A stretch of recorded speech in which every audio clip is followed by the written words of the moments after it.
ხალხი იმსახურებს დამოუკიდებელ საზოგადოებრივ მაუწყებელს. ეს არის საგშეკრებილი აქციის მონაწილეების მთავარი გზავნილი, რომლებიც ამ წუთებში საზოგადოებრივი მაუწყებლის შენობის მდებარე ტერიტორიიდან დაიძნენ და კოსტავას ქუჩის მელიქიშვილის გამზირის გავლით უკვე მივლენ საქართველოს პარლამენტის შენობის მდებარე ტერიტორიასთან, სადაც 78 დღეა უწყვეტად მოქალაქეები პროევროპულ საპროტესტო აქციებს მართავენ. რაც შეეხება პირველ არხთან შეკრებილ დემონსტრანტებს, რომლებიც ყოველ საღამოს თავს ვალდებულად თვლიან, რომ აქ შეიკრიბონ და დააფიქსირონ საკუთარი პოზიცია საქართველოში მიმდინარე პროცესებთან დაკავშირებით, ასევე საზოგადოებრივი მაუწყებლის ირგვლივ დაკავშირებულ საკითხებთან დაკავშირებით, ისინი იმიჩნევენ, რომ პირველი არხი თავისი სპეციფიკიდან გამომდინარე ვალდებულია, რომ აშუქებდით მოსახლეობისთვის მნიშვნელოვან და მთავარ პრობლემებს. პირველ რიგში, რადგან მას ავალდებულებს საქართველოს კონსტიტუციის 21 მუხლი მაუწყებლობის შესახებ კანონს გულისხმობ და ასევე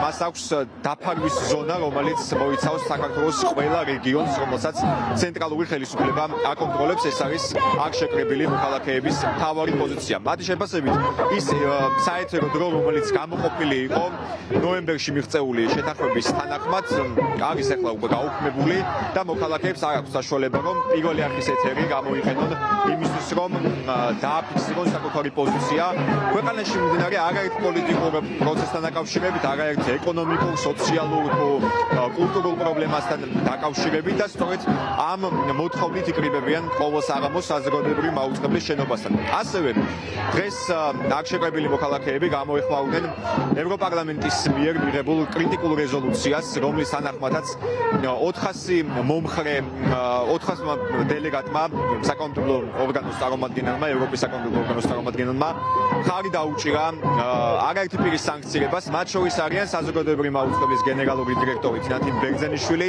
და სამეურვეო საბჭოს ხელმძღვანელი ვასილ მაღლაფერიძე. ისინი როგორც ევროპარლამენტის რეზოლუციის შინაარსში აღნიშნული ქართული ოცნების მთავარ პროპაგანდისტებად და ხელისუფლების შემწყობად სახელდებიან და სწორედ აი ამ შინაარსს და პოზიციას იზიარებენ აქ შეკრებილი მოქალაქეები, რომლებიც ამ წუთებში მარშს მართავენ. ჯერჯერობით ამ რეზოლუციის არც შინაარსს და სანქციების თემას არ გამოხმაურებიან თავად საზოგადოებრივი მაუწყებლის მენეჯმენტში.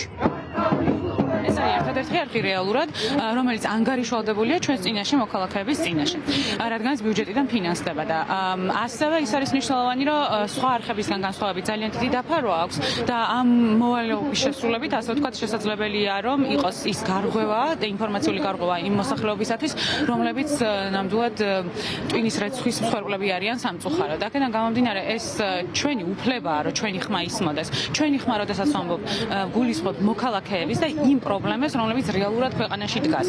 იქნება ეს დევნილების პრობლემები, იქნება ეს სოციალურად დაუცველი მოქალაქეების პრობლემები, გარემოვაჭრეების, არ ვიცი, მუშების და ასე შემდეგ, ანუ იმ სოციალური ფენების, რომელიც ქმნის ზოგადად ქვეყანას და ეს ხმა არ ისმის ნამდვილად არც ერთ ტელევიზიაში და განსაკუთრებით საზოგადოებრივ მაუწყებელს. სამწუხაროდ არ ეთმობა ეთერი ისეთ თემატიკას, რაც მტკივნეული და განსახილველია და რისი მოსმენაც გვჭირდება, ვისი მოსმენაც გვჭირდება იმ ადამიანებს არ ეთმობა ეთერი.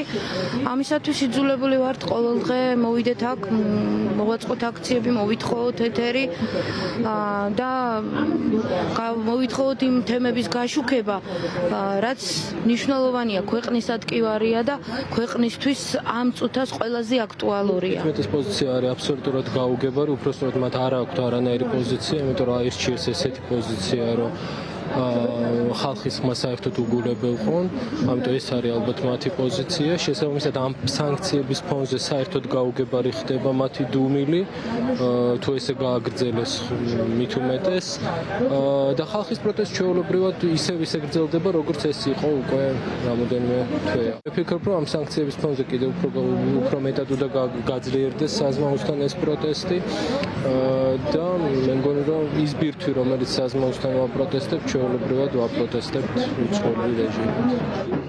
საეთერო დროის დათმობის გარდა მოქალაქეები ასევე აკრიტიკებენ საზოგადოებრივი მაუწყებლის მენეჯმენტს ბოლოდროინდელი გადაწყვეტილებების გამო, მათ შორის მოამბის 18 საათიანი გამოშვებიდან წამყვანის ვასილ ივანოვ-ჩიქოვანის შახსთან დაკავშირებით, რომელიც კრიტიკულად იყო განწყობილი ტელევიზიის მენეჯმენტის მიმართ და ასევე ღიად მოითხოვდა ჟურნალისტის ავტორიტეტიანი გამოცემების ნედგაზეთისა და ბათუმელების დამფუძნებლის მზია ამაღლობელის გათავისუფლებას, რომელიც უკვე 33 დღეა პროტესტის ნიშნაში მშილობს და კლინიკაში იმყოფება.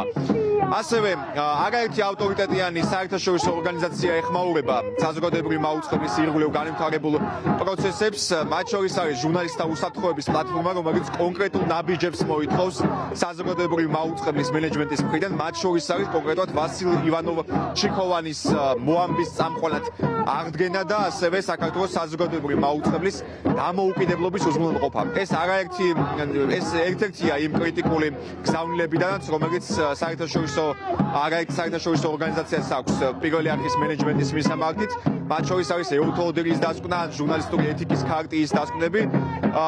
ასეთია ახლა ვითარება კოსტავას ქუჩაზე, უბრალოდ გმირთა მოედანზე, სადაც ჩვენ ახლა ვიმყოფებით.